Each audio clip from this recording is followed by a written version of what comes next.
बिस्मिल्लाहिर्रहमानिर्रहीम। अस्सलाम वालेकुम डियर स्टूडेंट्स। तो आज हम अपना क्लास 12 का फिजिक्स का हम चैप्टर नंबर 17 स्टार्ट किया था।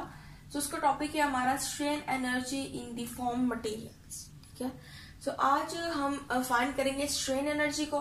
स्ट्रेन हमने बोला था कि हमारे पास डिफॉर्मेशन होती है, चेंज होती है किसी भी चीज की लेंथ में, शेप में या वॉल्यूम में। ठीक है, कोई भी डिफॉर्म मटेरियल है तो उसके अंदर हम स्ट्रेन एनर्जी को किस तरह से फाइंड कर सकते हैं। ठीक है, जिसके लिए हम क्या करते हैं, हम लेट करते हैं कि हमारे पास एक वायर है।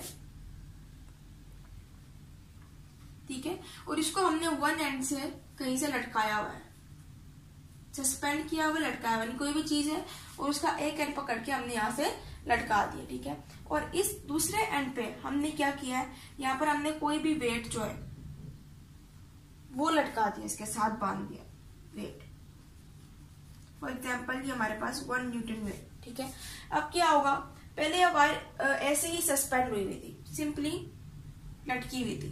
ठीक है, लेकिन जब मैंने क्या किया कि इसके ऊपर वेट लगा दिया, 1 न्यूटन का वेट इसके साथ लटका दिया। सो जब हम वायर के साथ कोई भी वेट सस्पेंड करते हैं, लटकाते हैं, तो उस वेट की वजह से वायर जो है उसकी एक्सटेंशन भी चेंज हो जाएगी। मीन्स कि वायर की एक्सटेंशन जो है वो L थी पहले। ठीक है, लेकिन जब हमने एक वेट लगाया 1 न्यूटन का, सो उसकी जो वायर के अंदर एक्सटेंशन पैदा हुई, ठीक है ना, उसकी लेंथ में जो एक्सटेंशन पैदा हुई वो होगी L1। ठीक है, यानी कि हमारे पास इतना फर्क जो है यहाँ पर आ गया। ठीक है ना, ये हमारे पास क्या हुआ, डिफॉर्मेशन पैदा हुई है। मीन्स कि हमने वेट के जरिए से स्ट्रेस अप्लाई किया है और स्ट्रेस अप्लाई करने की वजह से हमारे पास वायर के अंदर स्ट्रेन पैदा हुआ। और हमने कहा था कि इलास्टिक लिमिट में कि स्ट्रेस जो है वो डायरेक्टली प्रोपोर्शनल है स्ट्रेन के, लेकिन इसके लिए एक कंडीशन है कि शर्त यह है कि स्ट्रेस जो आप लगा रहे हो वो लिमिटेड हो। ये नहीं कि आपने इतना ज्यादा स्ट्रेस लगा दिया, ज्यादा फोर्स लगा के चीज जो है वो वहां जाके गिर गई है, तो वो इस काबिल नहीं है कि वो दोबारा से अपनी हालत में आ सके, ओरिजिनल जो उसकी शेप है, वॉल्यूम है, उसमें आ सके। ठीक है, तो अगर स्ट्रेस आपका लिमिटेड है तो आपका स्ट्रेन जो है वो भी क्या हो जाएगा, अपनी ओरिजिनल हालत में आ सकता है। ठीक है ना, स्ट्रेन हमने कहा था चेंज है किसी भी चीज में, कि हमने कोई भी लिमिटेड स्ट्रेस लगाया है, मैंने इसके ऊपर यूं स्ट्रेस लगाया। ठीक है, तो क्या होगा, ये वापस अपनी जगह पे आ सकते हैं। ठीक है ना, ये हमारे पास क्या हो जाएगा कि इस केस में स्ट्रेस और स्ट्रेन डायरेक्टली प्रोपोर्शनल होते हैं जब हम लिमिटेड फोर्स से लिमिटेड स्ट्रेस लगाते हैं। ठीक है, तो इस केस में भी हमने ये ख्याल रखना है कि हम जो स्ट्रेस लगा रहे हैं, जो वेट ले रहे हैं, वो लिमिटेड हो और यूनिफॉर्मली चेंज करें।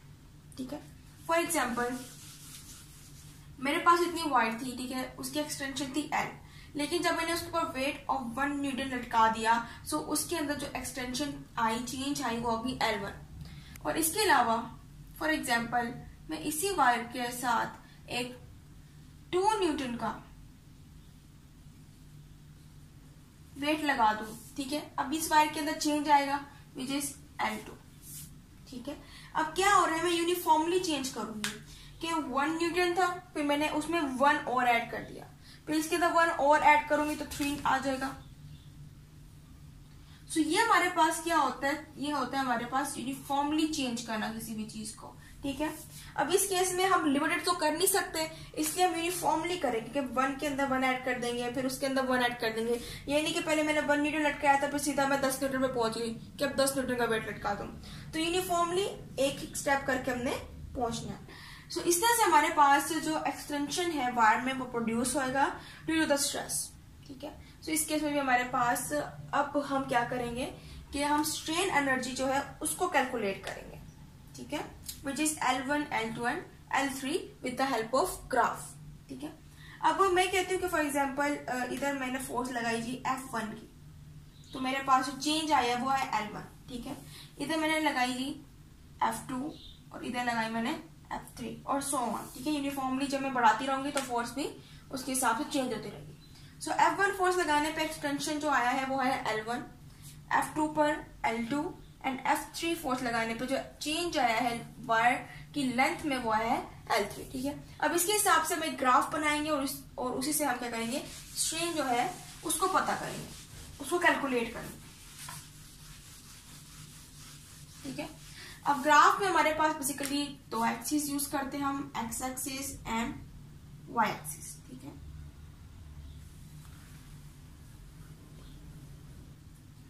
वाई एक्सिस पे हमारे पास ये आ जाएगी फोर्स, ठीक है ना, फोर्स के एलिमेंट्स है। और यहाँ पर हमारे पास हम कह रहे हैं फॉर एग्जाम्पल फोर्स थी पहले, फिर F1 पे गई, फिर F2 पे गई एंड सो ऑन ऊपर तक, फिर F3 पे गई, ठीक है ना। और नीचे हम यूज करेंगे जी हमारे पास लेंथ में जो चेंज आ रहा है L1, L2, ठीक है, L3 एंड सो ऑन जो हमारे पास चेंज आ रहा है, और ये X, ठीक है। सो ये हमारे पास क्या होता है, हमारे पास ग्राफ होता है, ठीक है। अब इसके अंदर हमने जैसे कहा था कि हमारे पास जो चेंज आया है फोर्स F1 की वजह से, वो आया है L1, ठीक है। तो इसके हिसाब से अगर हमने क्या करना है, पॉइंट बनाना है, तो ये हमारे पास आता है यहाँ पर। इसके हिसाब से अगर हमारे पास F2 पे L2 आई थी, तो ये हमारे पास F2 के सामने L2, और F3 पे हमारे पास L3 थी, तो F3 के सामने ये L3, ठीक है। तो ये हमारे पास क्या बन रहा है, बिल्कुल स्ट्रेट लाइन बन रही है। इससे हमें पता चल रहा है कि हमारे पास जो भी चीज है वो इंक्रीज हो रही है। इससे पता चलता है कि इंक्रीजमेंट की तरफ जा रही है। अगर कांस्टेंट होती, एक जैसी होती, तो हमारे पास जो लाइन शो होती वो होती ऐसी, यानी कि भाई कांस्टेंट है, हर चीज कांस्टेंट है, एक जैसे जा रही है। लेकिन यहाँ पर जो हम बात करें कि इंक्रीजमेंट जो है वो शो हो रही है, ठीक है। सो ये हमारे पास थी जी L1, L2 एंड L3, ठीक है। अब हम कह रहे हैं कि फॉर एग्जाम्पल हमारे पास जो फोर्स जब हमने F लगाई थी, ठीक है, सो उधर हमारे पास जो चेंज आया था लेंथ में, वो था जी डेल्टा X, ठीक है। अब ये हम कह रहे हैं कि हमारे पास जो चेंज आया था डेल्टा, हम सिंपली बेसिकली यूज करते हैं for the change, small change, ठीक है। अब ये हमने कहा कि फॉर एग्जांपल हमने एक फोर्स लगाई F, उसकी वजह से जो चेंज आया है लेंथ में, वो आया है जी delta X, delta X change आया लेंथ में, ठीक है। अब ये चेंज जो है ये बहुत ज्यादा मिनिमम सा होता है, बहुत ज्यादा छोटा होता है, स्मॉल होता है, जिसकी वजह से हम इसको निग्लेक्ट कर सकते हैं और कह सकते हैं यहाँ पर भी हमारे पास जो फोर्स लगी है वो कॉन्स्टेंट है। यानी इस केस में भी हम क्या कहते हैं कि हमारे पास जो फोर्स लगी है, जो वर्क डन हुआ है बेसिकली, वो हमारे पास कॉन्स्टेंट। और हमें पता है कि हमारे पास जो वर्क डन होता है वो होता है equal to F force into displacement. यानी कि आपने फोर्स लगाई है और वो चीज जिसके ऊपर आपने फोर्स लगाई वो कितना डिस्प्लेस हुई है, उसने अपनी पोजीशन को कितना चेंज किया, ठीक है। सो इधर भी हमारे पास वर्क डन हो रहा है कि हम फोर्स लगा रहे हैं और हमारे पास जो लेंथ है वो डिस्प्लेस हो रही है वायर की। मीन्स के पहले वायर इतनी थी, फिर वो स्ट्रेच होके नीचे तक पहुंच गई, ठीक है। सो वो डिस्प्लेसमेंट भी शो कर रही है, उसमें फोर्स भी लग रही है, तो ये बेसिकली हमारे पास क्या हो रहा है, वर्क डन हो रहा है, ठीक है। वर्क डन हुआ है, लेकिन हमारे पास चेंज था वो स्मॉल था, इसलिए हमने कहा है कि यहाँ पर हमारे पास कॉन्स्टेंट थे। तो अगर हमने इधर का वर्क डन फाइंड करना है which is a small change in length, तो हमारे पास जो वर्क डन निकलेगा वो निकलेगा F इंटू डेल्टा X, क्योंकि ये हमारे पास डिस्प्लेसमेंट है लेंथ में, कि हमारे पास छोटा सा डिस्प्लेसमेंट आया है, एक्सटेंशन में लेंथ में चेंज आया है विच इज डिस्प्लेसमेंट। तो इधर हमारे पास जो वर्क डन निकलेगा वो निकलेगा F इंटू डेल्टा X, ठीक है। इसके अलावा हम क्या करते हैं, अगर हमने L1 को फाइंड करना है कि हमारे पास जो L1 चेंज आ रहा है F1 फोर्स लगाने से, वो कैसे आ रहा है, ठीक है ना। अब वो कैसे हम फाइंड कर सकते हैं, उसके लिए हम क्या करते हैं कि इसको हम स्ट्रिप्स में डिवाइड कर देते हैं, ठीक है ना। स्ट्रिप्स हम कहते हैं हमारे पास पट्टियां होती है लंबी लंबी, छोटी छोटी सी, ठीक है। सो हम क्या करते हैं, इसको स्ट्रिप्स में डिवाइड कर देते हैं, ठीक है। और जैसा कि आपको याद होगा कि हमने फर्स्ट ईयर में वेलोसिटी टाइम ग्राफ को स्टडी किया था, जिसके अंदर हम क्या कर रहे थे, वेलोसिटी और टाइम का कंपैरिजन निकाल के उनके अंदर का जो शेडेड एरिया था, जैसे कि इधर हमने शेड किया एरिया को, उसमें भी एक शेडेड एरिया होता था जिसका मेजर करके, कैलकुलेट करके हम किसी भी चीज का जो डिस्टेंस है वो मेजर करते हैं। सो इधर भी हम यही करेंगे, हम क्या करेंगे, जो हमारे पास शेडेड एरिया आ गया है, ठीक है, जिसको हमने स्ट्रिप्स की फॉर्म में शेड किया है, सो उसके जरिए से हम इसके अंदर जो वर्क डन हो रहा है, मतलब कि जब फोर्स F1 लग रही है और L1 चेंज आ रहा है, तब वर्क डन को हम क्या कर सकते हैं, फाइंड कर सकते हैं, ठीक है। तो कहते हैं हमारे पास ये पॉइंट जो है ये O है, ठीक है, ये पॉइंट जो हमारे पास A है और ये पॉइंट जो हमारे पास B है, ठीक है। अभी हमारे पास पूरा का पूरा शेडेड एरिया आ गया है विच इज OAB, ठीक है। अब ये ट्राइंगल की शेप शो कर रहा है, जैसे कि आपको नजर आ रहा होगा, ठीक है। अब हमने एरिया ऑफ ट्राइंगल फाइंड करना है, ठीक है। और हमें पता है कि हम एरिया ऑफ ट्राइंगल कैसे फाइंड करते हैं, 1/2 बेस इंटू हाइट, हाइट या फिर परपेंडिकुलर। ठीक है, सो ये हमारे पास फॉर्मूला है जिसके जरिए से हम एरिया जो है ट्रायंगल का, एरिया ऑफ ट्रायंगल OAB उसको हम फाइंड कर सकते हैं। ठीक है, सो इस केस में हमारे पास जो वर्क डन आएगा वो आएगा जी 1/2 बेस इंटू हाइट। अब इधर हम देख सकते हैं कि ट्राइंगल में हमारे पास बेस जो है वो है OA और हमारे पास जो हाइट है और जो परपेंडिकुलर है वो है AB। ठीक है, सो अगर हम इसको पुट करते हैं कि हमारे पास 1/2 बेस हमारे पास जी OA, ठीक है, और हाइट जो है वो हमारे पास क्या है AB। अब हम देख सकते हैं कि हमारे पास OA की वैल्यू जो है वो L1 है। डेल्टा एक्स को तो हमने कहा था कि हमारे पास बड़ा स्मॉल चेंज, इसको हमने निगलेक्ट भी कर दिया था, लेकिन L1 जो है हमारे पास क्या है, एक लार्ज चेंज है और इसी को हम क्या कहेंगे कि हमारे पास OA की वैल्यू है। और AB जो है वो हमारे पास क्या है, F है। ठीक है, यानी कि इसके ऑपोजिट है। ये भी हमारे पास हाइट है, ये भी हमारे पास हाइट है, तो हाइट हाइट के बराबर होगी। ये फोर्स है तो ये भी फोर्स होगी। ठीक है, सो हमारे पास AB की वैल्यू निकल आएगी F और OA की वैल्यू L1। तो इसको हम पुट करते हैं तो W is equal to 1/2 into L1। ठीक है, L1 की OA की वैल्यू L1 इंटू F1। ठीक है, सो हमारे पास क्या जाएगी, वर्क डन आ जाएगा। ठीक है, अब हम कह रहे हैं कि हमारे पास जो वैल्यू निकली है 1/2 L1 इंटू F1। सो ये हमारे पास अमाउंट ऑफ एनर्जी है जो कि स्टोर हुई है in the wire during the stretching of the wire. ठीक है, यानी कि जब हमारे पास वायर स्ट्रेच हो रही थी ड्यू टू द फोर्स, ठीक है, जब हम उस पर फोर्स लगा रहे थे, सो वो जो स्ट्रेस पैदा हुआ है उसके अंदर जो अमाउंट ऑफ एनर्जी स्टोर हुई है वो हमारे पास क्या है, 1/2 L1 इंटू F1। ठीक है, अब एनर्जी स्टोर होने का मतलब क्या है कि फॉर एग्जाम्पल मैंने क्या किया कि इस वायर को मैंने स्ट्रेच किया, ठीक है, इस फोर्स के साथ। फॉर एग्जाम्पल मैंने 1 न्यूटन की फोर्स लगाई, लेकिन और पहले वायर थी हमारे पास जी इतनी, लेकिन ये एक्सटेंड हो गई और स्ट्रेच हो गई इस रेट की वजह से। लेकिन जब मैं इस वेट को हटा दूंगी, ठीक है ना, तो हमारे पास वायर जो है वापस अपनी पोजीशन में। ठीक है, सो जब इसके ऊपर वेट लगाया गया तो इसने एनर्जी स्टोर कर ली। ठीक है, और जब इसके ऊपर से वेट हटाया गया तो उसने वही एनर्जी यूज कर ली अपनी असल हालत में आने के लिए। ठीक है, सो ये भी हमारे पास वही अमाउंट ऑफ एनर्जी है। ठीक है, अब फर्दर क्या करेंगे हम, ये हमारे पास एग्जैक्ट वर्क डन तो निकलता नहीं है। ठीक है, ये क्या हमारे पास ये अमाउंट ऑफ एनर्जी है, ठीक है, जिसके जरिए से हम वर्क डन कर रहे हैं।